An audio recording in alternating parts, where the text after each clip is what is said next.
அனைவருக்கும் வணக்கம். இந்த ஆணவ படுகொலைனா உங்களுக்கு எல்லாருக்குமே தெரியுங்க.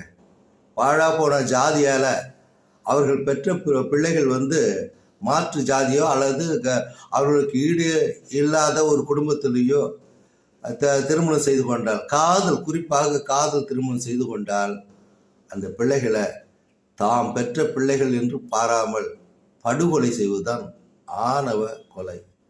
இதை நம்ம நிறைய செய்திகளை பார்த்துட்டோம். எவ்வளவோ விழிப்புணர்வுகள்லாம் கொடுத்துட்டோம். ஆனால் அதனுடைய தன்மை குறையல அப்படிங்கிறத நினைத்து பார்க்கின்ற பொழுது ஒரு கடினமான மனதாக தான் நமக்கு தெரிகிறது. அதே நேரத்தில் இன்றைய சிறப்பு செய்தியில் தமிழக முதல்வர் அவர்கள் இன்னைக்கு ஒரு செய்தியை சிறப்பாக சட்டமன்றத்தில் அறிவித்தார்கள்.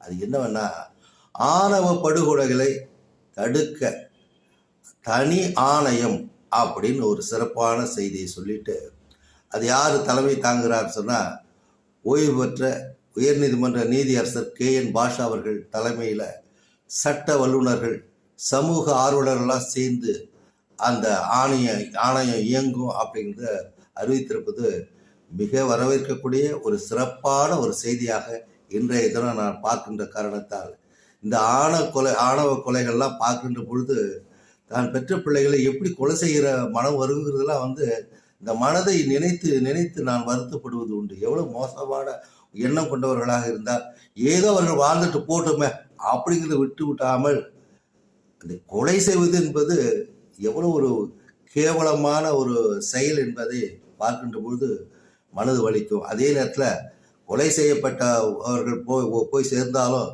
கொலை செய்தவர்கள் தண்டிக்கப்படுவார்கள் அல்லவா? அவர்களுடைய வாழ்க்கை என்ன ஆயிற்று? அவர்களும் கழித்திங்க வேண்டிதான். அதனால் சிந்திக்க வேண்டுகிறோம். எவ்வளோ விழிப்புணர்வுகளாக கொடுத்துக்கிட்டு தான் இருக்கோம்.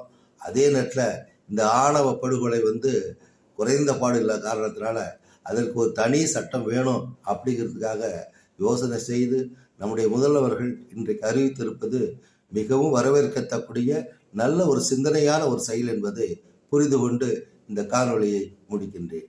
நன்றி, வணக்கம்.